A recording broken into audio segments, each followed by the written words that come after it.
thing I forgot. ఇప్పుడు మీకు గుర్తొచ్చింది, నాకు గుర్తొచ్చింది. Okay.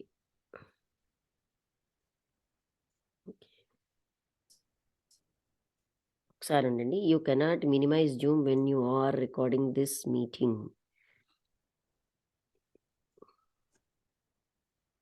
Okay. It's coming again and again.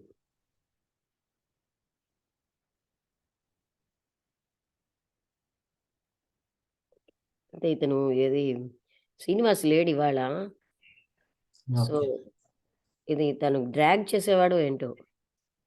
Recording అయినప్పుడు ఇది మినిమైజ్ అవదా? మీరు అదే ట్యాబ్ మార్చాలి, వేరే ట్యాబ్కి వెళ్ళాలి.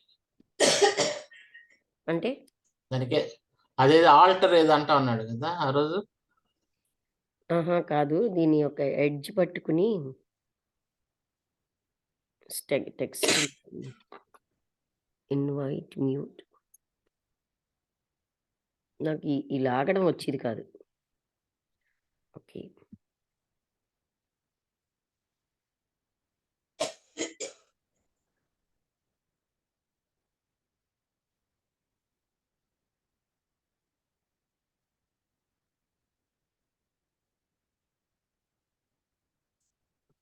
రికార్డింగ్ అవుతే ఇది ఒక సమస్య వచ్చింది.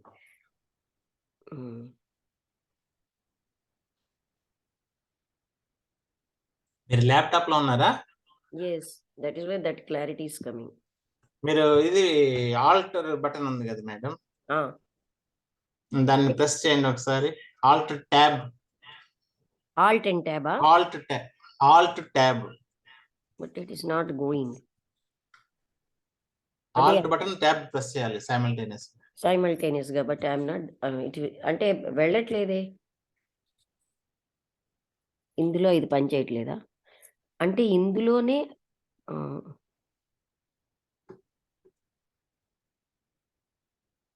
అంటే వెన్ రికార్డింగ్ ప్రోగ్రెస్ లో ఉంటే మినిమైజ్ అవ్వదా? మినిమైజ్ కాదు. Okay okay. నౌ కొంత మినిమైజ్ అయింది. Okay, I can proceed now. కొంత మినిమైజ్ అయింది. ఓకే. అంటే మధ్యలో బటన్ నొక్కాను, దట్ మిడిల్ బటన్. ఓకే. ఇప్పుడు ఏం చెప్తున్నారంటేనండి, స్పేస్ అండ్ సైలెన్స్ అన్నవి మనకి మన పరిమితుల్ని దాటడానికి చాలా అవసరం. అలాంటప్పుడు ఈ మనస్సు అంత అనంతంగా యాక్టివ్గా ఉంటుంది. అది ఎప్పుడు కూడా స్వార్థపరమైనటువంటి ఇంట్రెస్ట్లో ఉన్న మనస్సు ఎలా క్వైట్ అవుతుంది? మనం దాన్ని డిసిప్లిన్ చేయొచ్చు, అణిచేయొచ్చు, షేప్ చేయొచ్చు. కానీ అలా దాన్ని బాధ పెట్టడం వల్ల దేన్ని, మనస్సుని, అప్పుడు మనస్సు ఎప్పుడు సైలెంట్గా ఉండదు. అది కేవలంగా డల్ అయిపోతుంది. తప్పనిసరిగా ఎంత ఎక్కువగా ఆదర్శాలు వెంట పడతామో, ఒక రకమైన క్వైట్ మైండ్ కావాలని మనం అనుకున్నంతసేపు అది విలువలేని విషయమే. ఎందుకంటే మనం ఎంత ఫోర్స్ చేస్తూ ఉంటే అదంత సంకుచితంగా అయిపోతుంది. అందుకనే అది స్టాగ్నెంట్ అయిపోయి అయిపోతుంది. అంటే అలాగే ఉండిపోతుంది. కంట్రోల్ ఏ రూపంలో ఉన్నా సరే అణిచేయడం కానీ అది సంఘర్షణని తెస్తుంది. అందుకని కంట్రోల్ అన్నది బాహ్యమైన డిసిప్లిను, ఇవి మాత్రం పద్ధతి కాదు. మనస్సుని అణిచేయడం పద్ధతి కాదు. లేకపోతే ఏ డిసిప్లిను లేకుండా ఉన్న జీవితం కూడా విలువలేనిదే. అంటే మీకు ఏమర్థమైంది? అణిచేయడం వల్ల వచ్చిన డిసిప్లిన్ కాదు, అవగాహన వల్ల రావాలి. Most of our lives are outwardly disciplined by the demands of society, by the family, by our own suffering, by our own experience, by conforming to certain ideological or factual patterns. And that form of discipline is the most dreading thing. Discipline must be without control, without suppression, without any form of fear. How is this discipline to come about? It is not discipline first and then freedom. Freedom is at the very beginning, not at the end. To understand this freedom, which is the freedom from the conformity of discipline, is discipline itself. The very act of learning is discipline. After all, Root meaning of the word discipline is to learn. The very act of learning becomes clarity. To understand the whole nature and structure of control, suppression, and indulgence demands attention. You don't have to impose discipline in order to study it, but the very act of studying brings about its own discipline in which there is no suppression. Krishnamurthy గారు కొత్తవేమీ చెప్పరండి. యాక్చువల్‌గా మనలో జరుగుతున్నవే చూపిస్తున్నారు. అయితే వీటిని మనం పట్టించుకోవట్లేదు. అది మీకు అర్థమైందా లేదా? అంటే ఇవన్నీ మనలో ఉన్నాయి. కానీ మనం ఎప్పుడూ అంత సూక్ష్మంగా మనం పరిశీలించుకోవట్లేదు. మనలో చాలామంది బాహ్యంగా ఎంతో డిసిప్లిన్డ్‌గా ఎన్నో రకాలైన సంఘానికి సంబంధించిన కోరికలతో, కుటుంబానికి సంబంధించిన కోరికలతో, మన ఓన్ బాధలతో, మన అనుభూతులతో, మనం ఇంకొక రకమైనటువంటి ఆదర్శవంతమైన విషయాలను అనుకరణతో, లేకపోతే యథార్థమైనటువంటి కొన్ని రకాలైన విధానాలతో, అలాంటి డిసిప్లిన్ అన్నది అది చాలా భయంకరమైన విషయం. ఎందుకంటే డిసిప్లిన్ అన్నది కంట్రోల్‌తో ఉండకూడదు. సప్రెషన్ అణిచేయడం వల్ల రాకూడదు. ఏ రకమైనటువంటి భయంతో ఉండకూడదు. అయితే అలాంటి డిసిప్లిన్ ఎలా సంభవం? అసలు అంటే and then freedom. It is not discipline first. అది డిసిప్లిన్ కాదు. మనకు కావాల్సింది ఫ్రీడమ్ అంటే స్వేచ్ఛ. ఫ్రీడమ్ అన్నది స్టార్టింగ్‌లోనే ఉండాలి. అంతంలో కాదు. ఈ ఫ్రీడమ్‌ని అవగాహన చేసుకోవాలంటే అంటే మనకి ఏంటి అనుకరణ నుంచి ఏదో ఒక రకమైన డిసిప్లిన్ అనుసరించడం నుంచి మనం స్వేచ్ఛ పొందాలి. అదే డిసిప్లిన్. అసలు ఈ పదం డిసిప్లిన్ అన్న అర్థం ఏంటంటే నేర్చుకోవడం. డిసిప్లిన్ అన్న పదానికి లెర్నింగ్ అన్న మీనింగ్ ఉంది. ఈ నేర్చుకోవడం అన్నదే క్లియర్‌గా అవుతుంది. To understand the whole nature. ఈ మొత్తం దీనంతటిని మనం అర్థం చేసుకోవాలంటే ఈ నిర్మాణం, కంట్రోల్ ఎలా చేసుకుంటున్నాం, ఎలా అణిచేసుకుంటున్నాం, ఎలా మనం అన్నిట్లో అంటే కోరికలన్నిట్లో ఎలా మునిగిపోతున్నాం, వీటన్నింటికి మనకి అటెన్షన్ అవసరం. అటెన్షన్‌కి కాన్సంట్రేషన్‌కి తేడా ఏంటంటే, కాన్సంట్రేషన్ అంటే ఏదో ఒకదాని మీదే పెట్టి మిగతావన్నీ వదిలేయడం. అటెన్షన్ అంటే అన్నీ చూడడం. మీరక్కడ ఏ రకమైనటువంటి డిసిప్లిన్ ఆపాదించుకోక్కర్లేదు. మీరు స్టడీ చేయాలంటే. మీరు ఎప్పుడైతే అధ్యయనం చేస్తున్నారో అదే మీకు డిసిప్లిన్ ఇచ్చేస్తుంది. అందుకని అక్కడ అణిచివేత లేదు. అర్థమైంది కదండీ! In order to deny authority, in bracket we are talking of psychological authority, not the law. To deny the authority of all religious organizations, traditions, and experience, one has to see why one normally obeys, actually study it. And to study it, there must be freedom from condemnation, justification, opinion, or acceptance.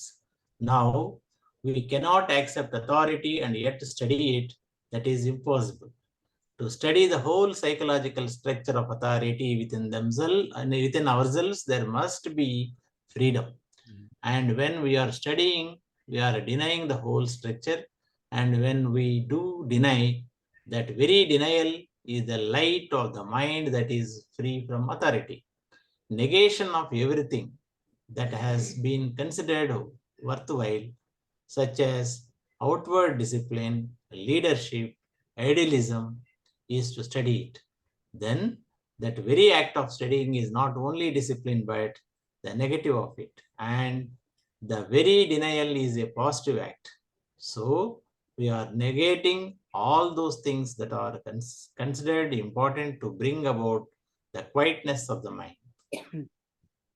Okay. మనం authority అంటే ఇక్కడ మనం psychological authority అంటే ఎవరో మన మీద విధించినటువంటిది. అలాంటి మానసికమైనవి కానీ అంటే లా కాదిది. అంటే మనమే అథారిటీ. అలాంటి అథారిటీని మనం కాదంటున్నాం అంటే authority of all religious organisations అన్ని రకాలైనటువంటి మతపరమైనటువంటి సంస్థల నుంచి, సాంప్రదాయాల నుంచి, అనుభవాల నుంచి మనం authority one has to see why one normally obeys. అసలు మనం ఎందుకు వాటిని అంగీకరించాలి? యాక్చువల్‌గా దాన్ని మనం అధ్యయనం చేద్దాం. దీన్ని అధ్యయనం చేయాలంటే, ఒకవేళ మనకి స్వేచ్ఛ, కండెమ్నేషన్ అంటే కాదు అనడం నుంచి, జస్టిఫికేషన్ నుంచి, ఇది మంచిది అని అనడం నుంచి, అభిప్రాయాల నుంచి, అనుమోదాల నుంచి మనకి స్వేచ్ఛ ఉండాలి. ఏమిటి స్వేచ్ఛండి? అథారిటీని కండెమ్ చేయడం, అథారిటీని జస్టిఫై చేయడం. ఇది చాలా మంచి అథారిటీ అంది. మనం విందాం. ఏ అభిప్రాయాన్నైనా అంగీకరించడం, వీటి నుంచి మనకు స్వేచ్ఛ ఉండాలి. నౌ ఇలాంటప్పుడు మనం ఏమోని ఏ అథారిటీని అంగీకరించలేం. అప్పుడు మనం దాన్ని అధ్యయనం చేస్తాం. That is impossible.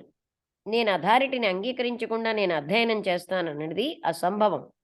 To study the whole psychological structure of authority అంటే ఏ అథారిటీ యొక్క మానసికమైన స్ట్రక్చర్‌ని మనం అధ్యయనం చేయాలంటే, మన లోపల ఉన్నదాన్ని అక్కడ మనకి స్వేచ్ఛ ఉండాలి. అండ్ మనం ఎప్పుడైతే అధ్యయనం చేస్తున్నామో, మనం ఎప్పుడైతే కాదంటున్నామో ఈ మొత్తం స్ట్రక్చర్ అంతటిని, వెన్ వి డూ డినై కాదు అని అన్నాము అంటే, దట్ వెరీ డినయల్ అది కాదనడమే is the light of the mind that is free from authority. అంటే ఇప్పుడు ఒక అథారిటీ ఉంది. దానికి లోబడ్డం కాకుండా దాన్ని తిరస్కరించడమే అప్పుడు మనకి ఆ లైట్ ఆఫ్ ద అథారిటీ నుంచి మన మనస్సు అంటే లైట్ ఆఫ్ ద మైండ్ మొదలవుతుంది. అంటే అథారిటీకి లొంగిపోవడం కాదు. Negation of everything that has been considered worthwhile. అంటే చాలా ముఖ్యము అనుకున్న నెగేషన్ అంటే కాదనడం. ఉదాహరణగా అవుట్‌వర్డ్ డిసిప్లిన్ బాహ్యమైన క్రమశిక్షణ, నాయకత్వం, ఆదర్శం అదంతా కూడా దాన్ని మనం స్టడీ చేయాలి. Then that very act of studying ఈ అధ్యయనం చేయడం అనే ఈ పని అన్నది కేవలంగా డిసిప్లినే కాదు. నెగెటివ్ ఆఫ్ ఇట్ దాని వ్యతిరేకత కూడా ఉంది. And the very denial is a positive act. అదంతా కాదనడంలోనే ఒక పాజిటివ్ పని కూడా జరుగుతోంది. అందుకని మనం ఏం చేస్తున్నామంటే అన్ని సమయాల్లో అన్నిటినీ కాదంటున్నాం. ఏవైతే ఇంపార్టెంట్ అని to to bring about the qualities of the mind మనస్సుకు సంబంధించిన లక్షణాలు తెచ్చేవి ఏవైనా సరే అవి మనం నెగెట్ చేస్తున్నాం. దట్ ఆర్ కన్సిడర్డ్ ఇంపార్టెంట్ చాలా ముఖ్యం ఇవి మనస్సుకు సంబంధించినవి అన్నవన్నీ కూడా వాటిని మనం నెగేట్ చేస్తున్నాం. నెగేట్ అంటే కాదంటున్నాం. ఆపుదాం మేడం. టైం కూడా అయిపోయిందా? ఓకే అండి. హ్మ్. ఎవరొచ్చారు? ఇవాళ ఎక్కువ మంది రాలేదా? మనం ముగ్గురమే. ఓకే. నమస్తే అండి. Okay madam. గుడ్ నైట్ అందరికి. గుడ్ నమస్కారం. నైట్.